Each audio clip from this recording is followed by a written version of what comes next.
Yesus terangmu pelita hatiku, jangan kegelapan menguasaiku. Yesus terangmu pelita hatiku, biar selalu ku sambut cintamu.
Jemaat yang dikasihi oleh Tuhan Yesus Kristus, kebaktian Minggu Prapaskah ini berlangsung di dalam pengakuan iman bahwa pertolongan kepada kita ialah di dalam nama Tuhan yang menjadikan langit dan bumi.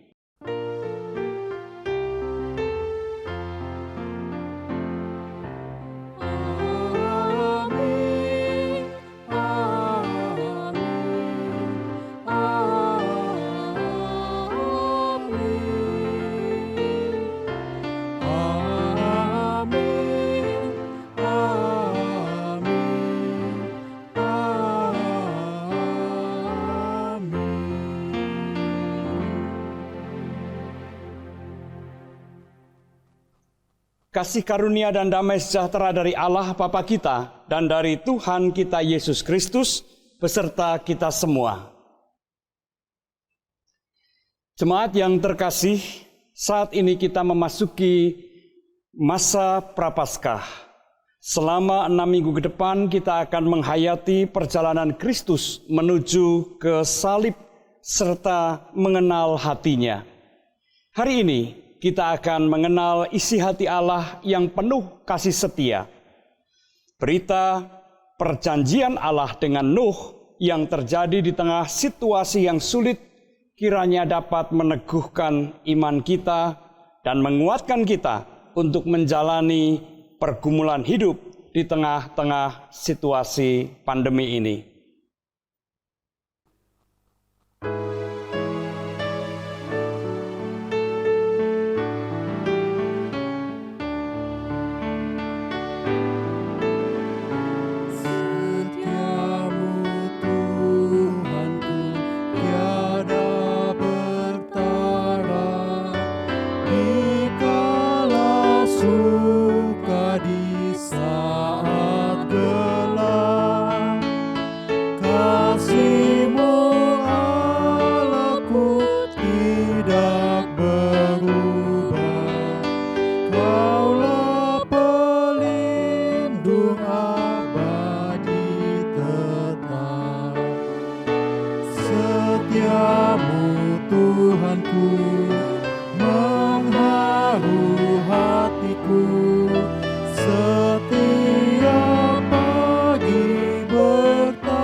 Sekarang marilah kita bersama-sama berdoa, merendahkan diri dan mengakui dosa dan pelanggaran kita di hadapan Tuhan. Mari kita berdoa. Kami datang kepadamu ya Tuhan, untuk mengakui akan segala dosa dan kesalahan kami. Bahwa seringkali di tengah-tengah situasi yang sangat sulit saat ini, kami mudah sekali goyah dan hilang percaya. Kami mudah sekali meragukan akan kasih setia Tuhan di dalam kehidupan kami. Ya Tuhan, Engkau mengetahui sedalam-dalamnya kehidupan kami. Oleh karena itu pada saat ini kami memohon belas kasihan-Mu. Ampunilah setiap kami Tuhan. Ampunilah dosa, pelanggaran, dan ketidakpercayaan kami. Biarlah kasih setia-Mu boleh dicurahkan atas kami, sehingga kami juga boleh diampuni dan disucikan kembali oleh Tuhan. Di dalam Kristus kami berdoa. Amin.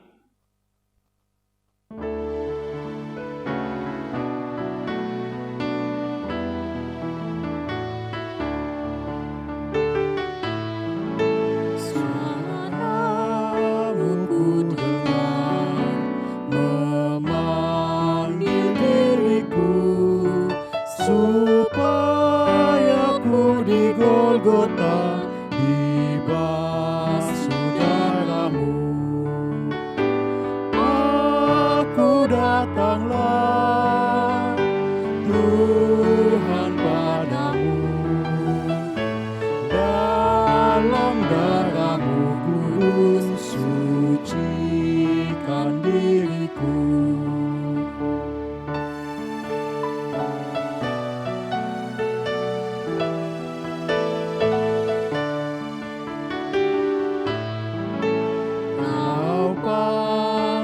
Diriku supaya ku kenal iman, harapan yang teguh dan kasih-Mu kekal.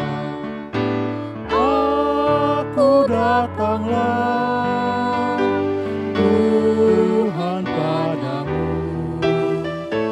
dalam darah-Mu kudus sucikan diriku.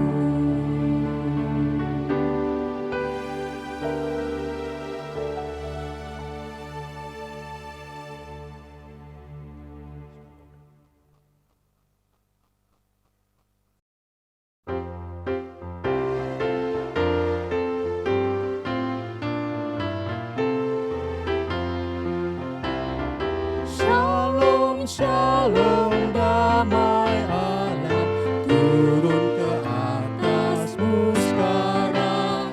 Shalom, shalom, damai Allah sekarang dan selamanya.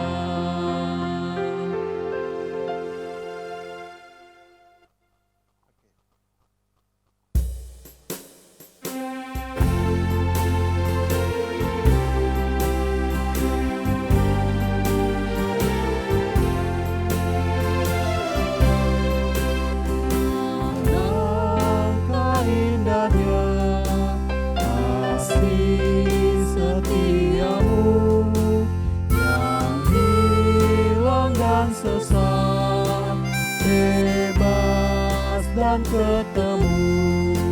Engkau yang jauh ke tempat yang gelap, mengangkat umat-Mu ke alam gemerlap.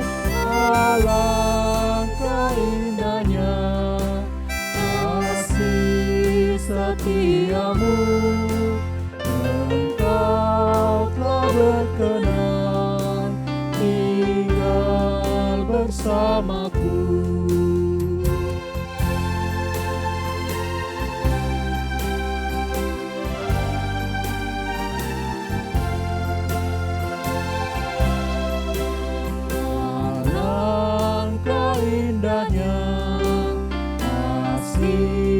Setiamu,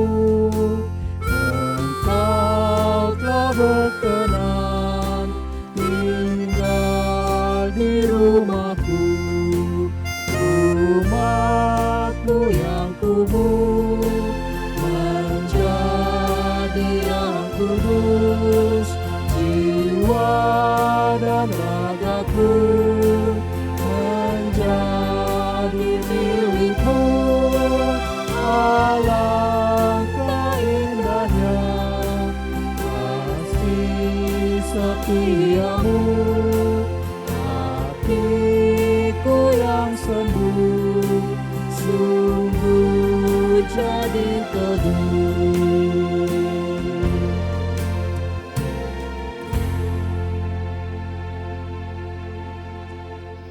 Jemaat yang dikasihi oleh Tuhan Yesus Kristus, sesaat lagi kita akan membaca dan merenungkan firman Tuhan. Untuk itu, mari terlebih dahulu kita kembali satukan hati kita untuk berdoa. Ya Bapa, jikalau sebentar kami akan membaca dan merenungkan firman-Mu, kami memohon pertolongan Tuhan. Bukalah hati dan pikiran kami, supaya firman itu boleh masuk di dalam kehidupan kami, menerangi jalan-jalan kami, meneguhkan dan menguatkan iman kami, sehingga di tengah-tengah situasi pandemi ini, kami boleh tetap yakin dan percaya Engkau hadir, Engkau berkarya, dan Engkau menyatakan kasih setiamu di dalam kehidupan kami. Di dalam nama Tuhan Yesus kami berdoa. Amin. Pembacaan Alkitab pada saat ini akan terambil dari kitab Kejadian pasal yang ke-9 ayat 8 sampai dengan ayat yang ke-17. Saya akan membacakan demikian. Berfirmanlah Allah kepada Nuh dan kepada anak-anaknya yang bersama-sama dengan dia. Sesungguhnya aku mengadakan perjanjianku dengan kamu dan dengan keturunanmu, dan dengan segala makhluk hidup yang bersama-sama dengan kamu, burung-burung, ternak, dan binatang-binatang liar di bumi yang bersama-sama dengan kamu, segala yang keluar dari bahtera itu, segala binatang di bumi. Maka kuadakan perjanjianku dengan kamu, bahwa sejak ini tidak ada yang hidup yang akan dilenyapkan oleh air bah lagi, dan tidak akan ada lagi air bah untuk memusnahkan bumi. Dan Allah berfirman, inilah tanda perjanjian yang kuadakan antara aku dan kamu, serta segala makhluk yang hidup yang bersama-sama dengan kamu, turun-temurun untuk selama-lamanya. Busurku kutaruh di awan, supaya itu menjadi tanda perjanjian antara aku dan bumi. Apabila kemudian kudatangkan awan di atas bumi dan busur itu tampak di awan, maka aku akan mengingat perjanjianku yang telah ada antara aku dan kamu, serta segala makhluk yang hidup, segala yang bernyawa, sehingga segenap air tidak lagi menjadi air bah untuk memusnahkan segala yang hidup. Jika busur itu ada di awan, maka aku akan melihatnya, sehingga aku mengingat perjanjianku yang kekal antara Allah dan segala makhluk yang hidup, segala makhluk yang ada di bumi. Berfirmanlah Allah kepada Nuh, inilah tanda perjanjian yang kuadakan antara aku dan segala makhluk yang ada di bumi. Demikianlah firman Tuhan. Berbahagialah setiap orang yang mendengarkan dan memeliharanya serta melaksanakannya dalam kehidupan sehari-hari. Hosiana. Hosiana, Hosiana, Hosiana.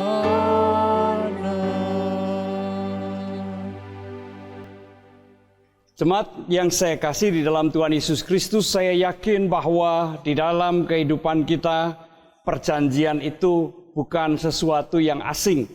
Bahkan mungkin sebagian besar dari kita pernah melakukan atau membuat suatu perjanjian Bahkan kalau perjanjian itu sifatnya informal, tidak resmi, tidak ada kaitannya dengan hukum, saya yakin setiap kita pernah membuat janji. Perjanjian atau membuat janji itu adalah hal yang hampir sama. Sesuai yang saya kasihi, di dalam membuat perjanjian, maka biasanya ada dua unsur yang sangat penting, yaitu aspek hukum dan juga aspek kepercayaan. Kalau perjanjian itu mempunyai kekuatan hukum atau formal, ya, maka aspek hukum dan kepercayaan akan muncul kedua-duanya. Tetapi jikalau janji atau perjanjian itu sifatnya informal, biasanya tidak melibatkan aspek hukum, melainkan kepercayaan. Jemaat Tuhan yang saya kasih dalam Tuhan Yesus Kristus, di kalangan para pengusaha kadang-kadang ada perjanjian-perjanjian informal sekalipun itu melibatkan jumlah uang yang cukup besar. Ya. Biasanya kalau seorang pengusaha harus segera membayar tagihan di bank, sementara duitnya tidak cukup, dia bisa telepon kepada sesama pengusaha koleganya untuk tanya apakah bisa pinjam uang sekian ratus juta dulu, nanti minggu depan saya kembalikan atau 3 hari lagi saya kembalikan. Nah, tidak ada aspek hukumnya, tidak ada perjanjian di atas kertas bermeterai dan sebagainya. Di situ tetap muncul atau tetap harus ada yang namanya unsur kepercayaan. Kalau tidak ada kepercayaan, tidak mungkin koleganya itu bersedia melepaskan atau meminjamkan uang dalam jumlah yang sangat besar. Nah, sesuai yang saya kasih dalam Tuhan Yesus Kristus, di samping itu, perjanjian yang melibatkan lebih dari satu pihak tentunya, bisa 2 pihak, 3 pihak dan sebagainya, itu mensyaratkan satu hal yang sangat penting, yaitu bahwa semua pihak yang terlibat di dalam perjanjian itu dengan sadar menundukkan diri di dalam kepatuhan pada isi perjanjian itu. Ya, jadi setiap pihak itu harus tunduk pada isi perjanjian. Jikalau tidak, maka akan ada konsekuensi hukum atau juga kehilangan kepercayaan. Nah, coba kita bayangkan, sekarang Allah membuat perjanjian dengan Nuh dalam bacaan kita tadi. Apa artinya itu? Artinya adalah bahwa Allah juga menundukkan dirinya untuk taat, untuk patuh pada isi perjanjian itu. Ia tidak mungkin mengingkari janjinya. Ia tidak mungkin mengingkari perjanjian yang inisiatifnya diambil oleh Allah sendiri. Nah, sesuai yang saya kasih dalam Tuhan Yesus Kristus, apa yang kita baca di dalam Kejadian pasal yang ke-9 tadi adalah bahwa setelah air bah surut, ya, air bah itu sendiri terjadi oleh karena kejahatan manusia, ya, pada pasal 6 dikisahkan, dikatakan bahwa Allah melihat manusia sudah sedemikian jahatnya sehingga Allah hendak memusnahkan semuanya, seluruh makhluk yang ada di bumi ini kecuali Nuh dan keluarganya dan beberapa jenis hewan. Nah, saudara-saudara yang saya kasih, setelah air bah itu surut dan seluruh isi bahtera itu keluar, termasuk juga Nuh dan keluarganya, Allah membuat perjanjian. Allah yang mengambil inisiatif, bukan Nuh yang meminta supaya Allah membuat perjanjian. Allah sendiri yang menyatakan kepada Nuh, sekarang aku akan mengadakan perjanjian. Dengan siapa? Dengan Nuh, dengan keluarganya, bahkan juga dengan keturunannya, bahkan lebih luas lagi dengan seluruh makhluk yang ada di bumi. Menarik, karena isi perjanjian itu melulu hanya berupa janji, pemeliharaan, dan perlindungan Allah atas seluruh muka bumi. Sebagaimana nyata di dalam bacaan tadi dikatakan bahwa saya akan membacakan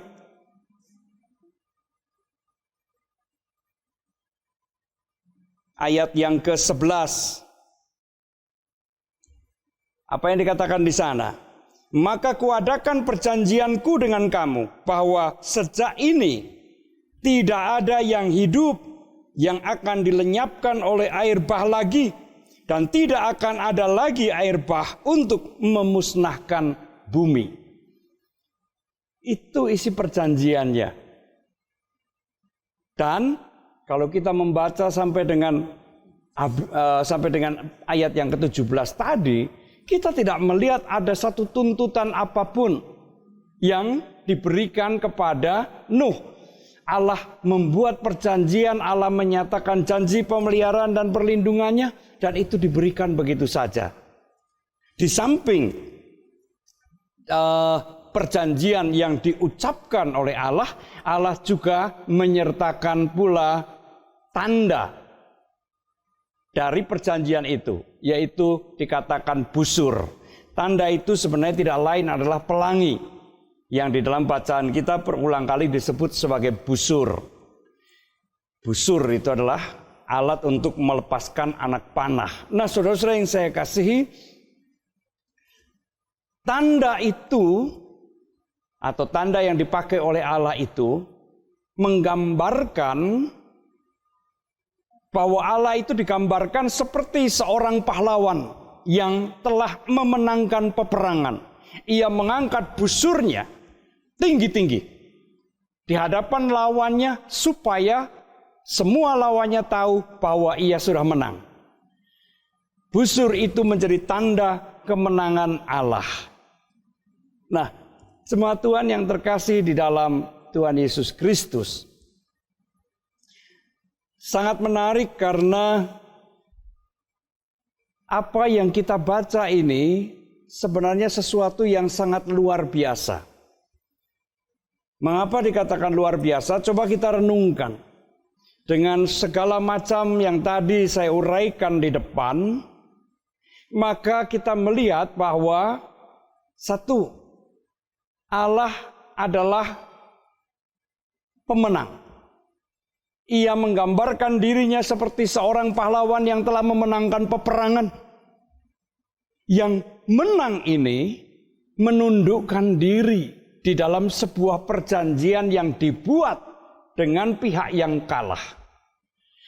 Kemudian isi perjanjian itu adalah tentang perlindungan dan pemeliharaan yang akan diberikan oleh pihak yang menang kepada pihak yang kalah. Mungkin itu sesuatu yang wajar. Nah, tetapi yang kemudian yang ketiga adalah bahwa yang menang ini tidak menuntut apapun dari yang kalah. Kalau dalam peperangan sebuah bangsa melawan bangsa yang lain, maka bangsa yang menang ini biasanya akan menuntut. Pada masa itu tuntutannya adalah upeti, pajak yang harus dibayar oleh rakyat, oleh raja yang kalah diberikan kepada raja yang menang. Tetapi pada bagian ini kita melihat Allah tidak memberikan tuntutan apapun kepada Nuh dan seluruh isi bumi. Jemaat Tuhan yang terkasih dalam Tuhan Yesus Kristus, kita mungkin bertanya, masuk akalkah tindakan Allah ini? Jawabannya adalah tidak. Tindakan Allah ini adalah tindakan yang tidak masuk akal. Tetapi sekaligus itu menegaskan tindakan yang tidak masuk akal ini mencerminkan betapa besarnya kasih setia Allah kepada manusia. Itulah tindakan kasih setia yang tidak dapat kita pahami dengan akal budi kita. Sungguh tepat apa yang dikatakan atau digambarkan di dalam surat Efesus pasal yang ketiga ayat 18 dan 19a. Di sana Rasul Paulus mengatakan demikian. Aku berdoa supaya kamu bersama-sama dengan segala orang kudus dapat memahami betapa lebarnya dan panjangnya dan tingginya dan dalamnya kasih Kristus, dan dapat mengenal kasih itu sekalipun ia melampaui segala pengetahuan. Aku berdoa supaya kamu mengenal kasih Kristus, betapa panjangnya, betapa lebarnya, betapa tingginya, betapa dalamnya. Dan kasih itu sungguh melampaui atau di luar pengetahuan kita.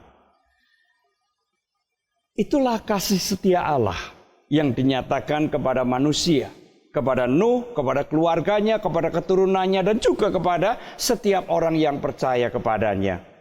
Saudara yang saya kasih dalam Tuhan Yesus Kristus, oleh karena itu kita belajar dari firman Tuhan ini. Mari kita melihat bagaimana cara kita beriman kepada Allah.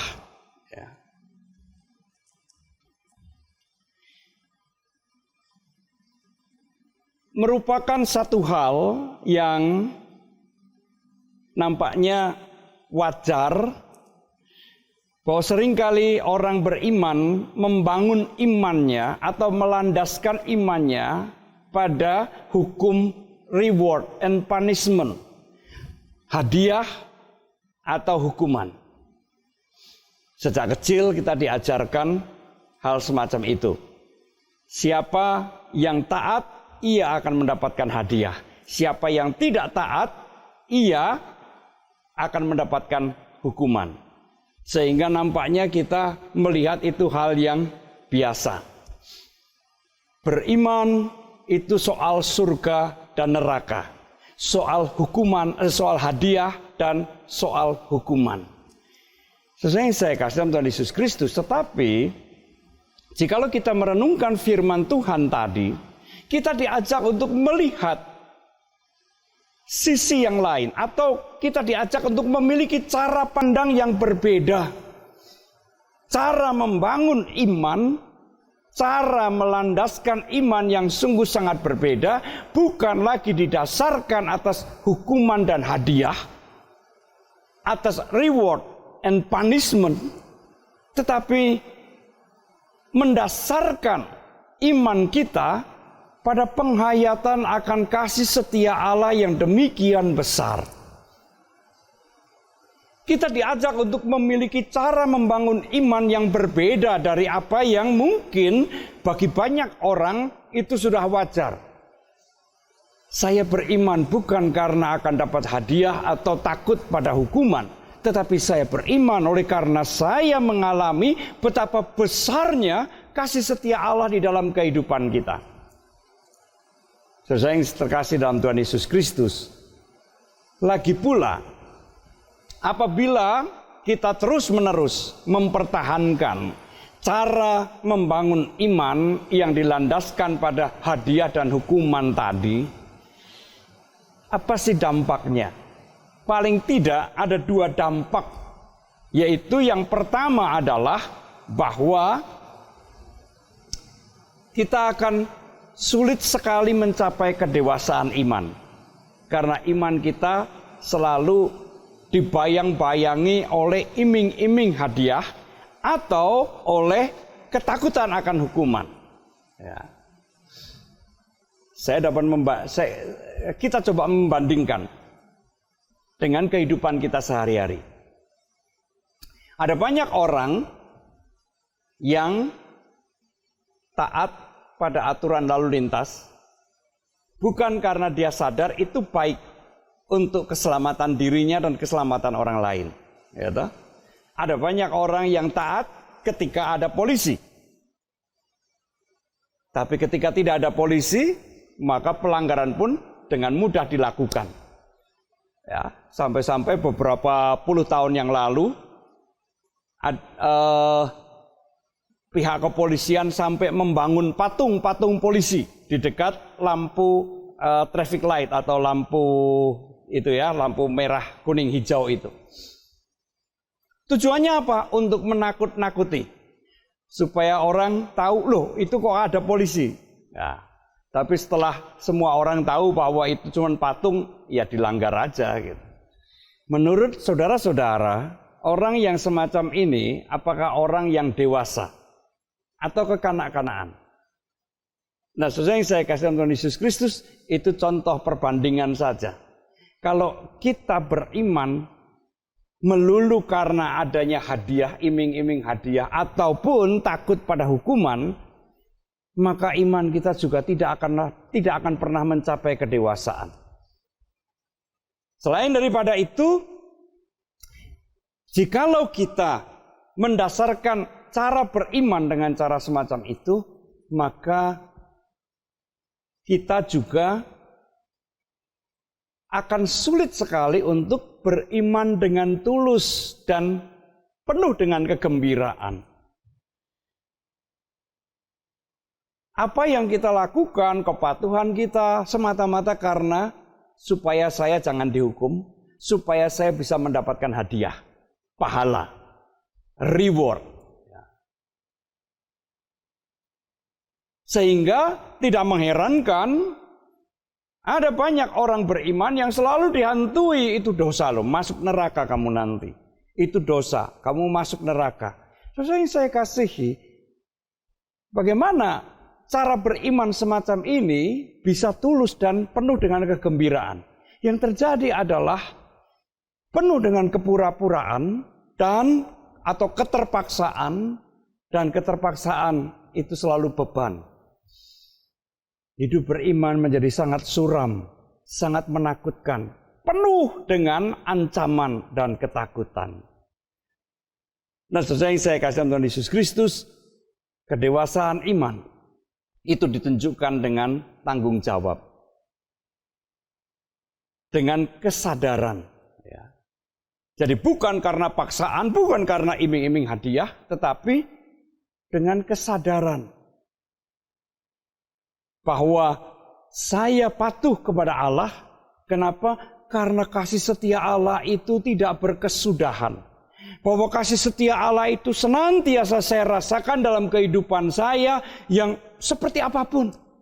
Bahkan juga ketika kita berada pada masa yang sangat sulit seperti pandemi sekarang ini, mungkin juga saya mengalami berbagai macam hal yang berat, yang pahit.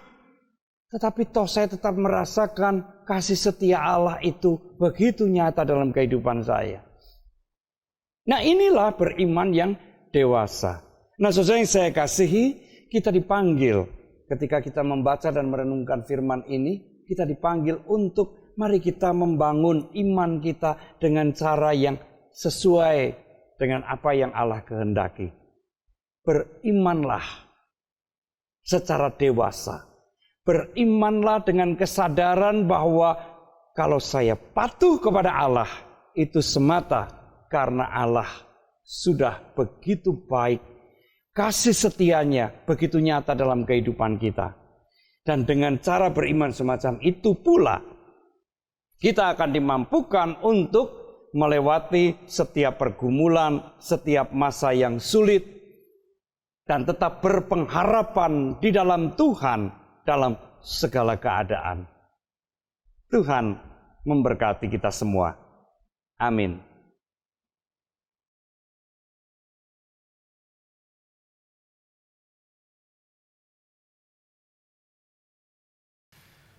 Dengan bangkit berdiri, marilah kita bersama dengan umat Allah di masa lalu, masa kini, dan masa depan, mengingat pengakuan kepada baptisan kita menurut pengakuan iman rasuli.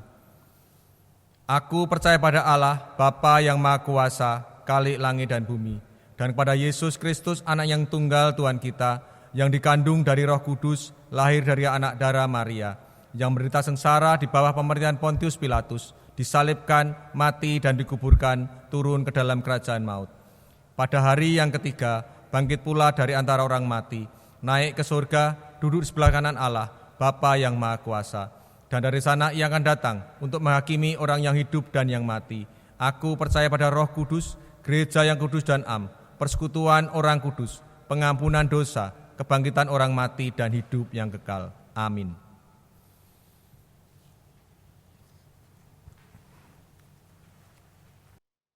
Saudara-saudara yang saya kasihi, sekarang kita akan menyatukan hati kita dan bersama-sama menaikkan doa syafaat kita. Mari kita berdoa. Allah Bapa yang kami sembah di dalam Tuhan Yesus Kristus, kami bersyukur kepadamu karena kami boleh merenungkan firman-Mu yang mengajak kami untuk membangun iman dengan cara yang berbeda. Membangun iman kami berdasarkan penghayatan dan pengalaman kami akan kasih setia Allah yang demikian besar yang tidak pernah berkesudahan di dalam kehidupan kami. Meteraikanlah firman-Mu ini ya Tuhan dalam hidup kami, dalam hati kami, sehingga firman-Mu senantiasa memandu perjalanan hidup kami dan pertumbuhan iman kami. Saat ini ya Bapa, kami doakan untuk program vaksinasi yang telah dimulai di tengah-tengah bangsa kami. Kiranya Tuhan memberkati program ini agar supaya vaksinasi ini dapat berhasil dengan baik dan memberikan kekebalan kepada setiap warga dan masyarakat kami. Sehingga kami pun dapat segera melewati masa pandemi ini. Bapa di dalam surga, kami doakan untuk mereka-mereka yang terus berjuang mengatasi pandemi COVID-19 ini, baik itu Satgas, pemerintah maupun juga para tenaga kesehatan. Lindungilah mereka, berikanlah kepada mereka kesehatan dan kekuatan sehingga mereka dapat terus menjalankan tugas panggilannya dengan sepenuh hati dan dengan penuh sukacita. Bapa di dalam surga, kami doakan untuk para korban bencana alam yang terjadi di beberapa daerah di tanah air kami. Bapa di dalam surga, kiranya Engkau yang memberikan kekuatan kepada para keluarga korban ini, agar supaya mereka tetap berpengharapan di dalam Tuhan, mereka tidak jatuh dalam keputusasaan. Tuhan kiranya menjagai mereka, sehingga ketika bencana ini berlalu, mereka dapat mulai membangun kehidupan mereka kembali. Ya Tuhan, kami doakan untuk anak-anak-Mu yang saat ini sedang terbaring sakit. Baik yang sakit oleh karena terpapar COVID-19 ataupun juga oleh sakit-sakit yang lain. Ya Bapa, berkatilah perawatan dan pengobatan mereka, supaya melalui perawatan dan pengobatan itu mereka boleh dipulihkan dan disehatkan kembali. Kami doakan juga untuk jemaat Tuhan GKI Kutisari yang tentu saja juga mempersiapkan berbagai ibadah, mulai dari Rabu Abu sampai dengan Pentakosta. Di tengah-tengah ketidakpastian ini ya Bapa, apakah kebaktian dapat mulai dilaksanakan secara onsite ataupun masih harus tetap online? Ya Tuhan, berikanlah kekuatan, kesehatan kepada anak-anak-Mu yang mempersiapkan semuanya itu, sehingga mereka dapat mempersiapkan dengan sepenuh hati dan dengan penuh sukacita. Dan apa yang mereka persiapkan sungguh menjadi berkat bagi umat-Mu. Kami doakan untuk pergumulan-pergumulan yang dihadapi oleh setiap anak-Mu di tengah-tengah situasi sulit sekarang ini. Engkau yang mengetahui Tuhan, pergumulan-pergumulan yang mereka hadapi. Oleh karena itu kami juga memohon, kiranya Engkau yang akan menolong anak-anak-Mu ini, memberikan kekuatan, kesabaran dan ketabahan, bahkan juga menuntun mereka menuju jalan keluar dari setiap pergumulan yang mereka hadapi. Terima kasih Bapa, inilah doa dan permohonan kami yang jauh dari sempurna. Kiranya Tuhan berkenan untuk mendengar dan mengabulkannya. Karena semuanya ini kami naikkan di dalam nama Tuhan Yesus yang sudah mengajar kami berdoa.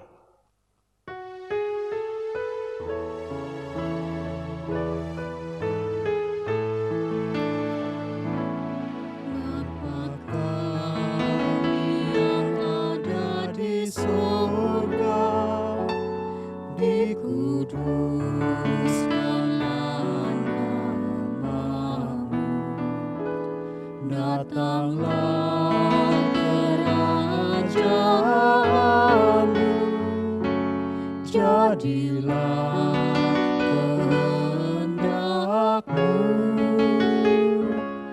di bumi seperti di sorga. Berilah kami pada hari ini makanan kami yang secukupnya, dan ampuni kesalahan kami seperti kami ampuni yang lain, dan jauhkan kami dari pencobaan, lepaskanlah kami dari yang jahat.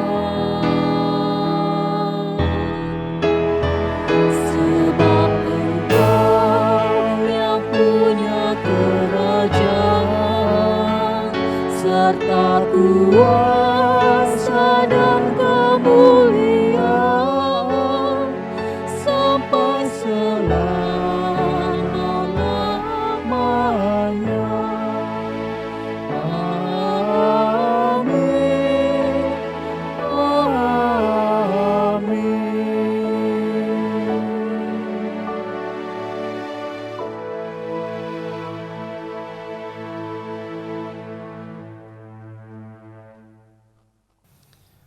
Hari ini kita tetap bersyukur dengan menyerahkan persembahan pada Tuhan. Persembahan dapat dilakukan melalui rekening gereja atau men-scan QRIS seperti yang tertera pada layar. Jemaat dapat juga memasukkan ke dalam kotak persembahan di depan gereja atau menyimpan dulu, diberikan pada saat ibadah minggu diadakan kembali di gedung gereja.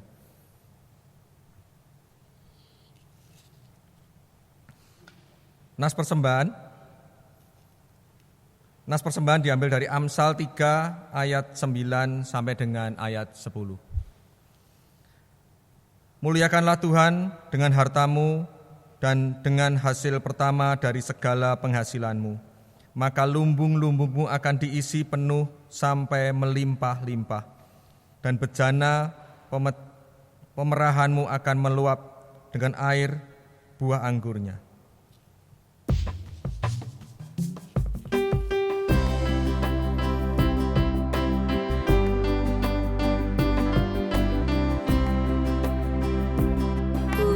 Syukur pada Tuhan karena kita diselamatkan oleh-Nya.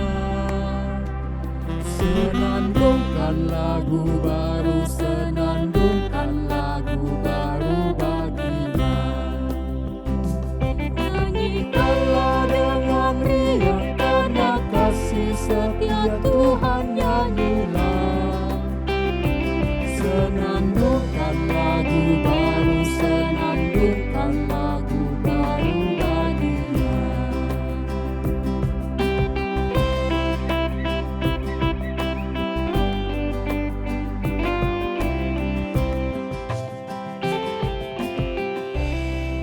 Jemaat, mari kita berdoa.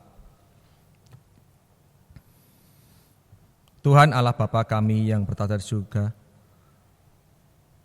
terima kasih Tuhan, Engkau telah sediakan waktu kami boleh beribadah bersama keluarga. Terima kasih ya Tuhan, Engkau sediakan fasilitas online ini hingga kami boleh bersama-sama tetap melayani Engkau. Dan kami boleh bersama-sama tetap boleh mempersembahkan Tuhan. Inilah persembahan kami yang jauh dari sempurna. Kiranya Engkau terima persembahan ini. Kuduskanlah persembahan ini Tuhan. Engkau sertai setiap tangan-tangan majelis yang mengelola persembahan ini, beri hikmat kepada majelis Tuhan. Terima kasih Tuhan, persembahan ini kami serahkan di dalam tangan-Mu. Dalam Yesus Kristus kami berdoa. Amin.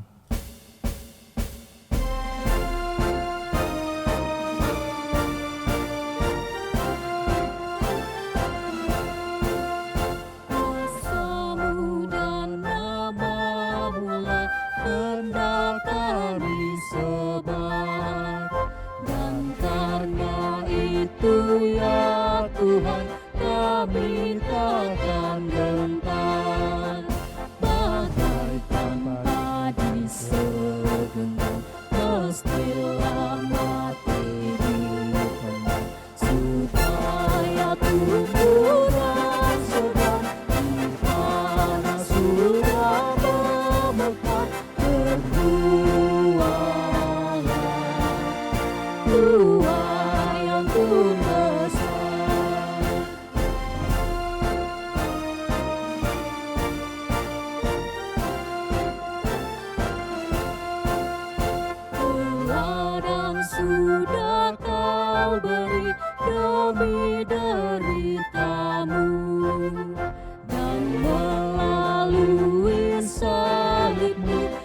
Engkau terima kuasa-Mu. Bagian kami kabur seperti sedendang melintas kubur yang gelap, agar kelak kami menetap bersama-Mu di Firdaus menetap.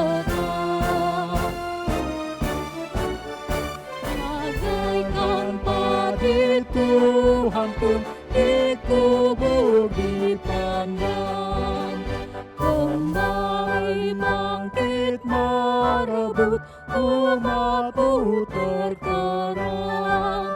Ya Tuhan, kirim apalah penabur yang telah menyerah hidupnya untuk kuasa-Mu, memberitakan nama-Mu agar segala buahnya milik-Mu.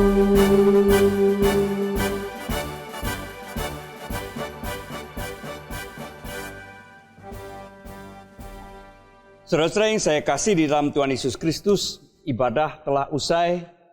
Kita semua dipanggil untuk melihat dan merasakan kasih setia Allah di dalam kehidupan kita. Dan kita semua dipanggil untuk mari kita membangun iman kita, kesetiaan, kepatuhan kita kepada Allah berdasarkan kasih setia yang begitu luar biasa yang Allah selalu nyatakan kepada kita, dan kasih setia itu tidak pernah berkesudahan. Sekarang arahkanlah hatimu kepada Tuhan dan pergilah menjalani kehidupan dalam damai sejahtera dan kasih sesuai dengan firman-Nya. Dan sekarang sambut dan terimalah berkat Tuhan. Tuhan memberkati engkau dan melindungi engkau. Tuhan menyinari engkau dengan wajah-Nya dan memberi engkau kasih karunia. Tuhan menghadapkan wajah-Nya kepadamu dan memberi engkau damai sejahtera. Amin.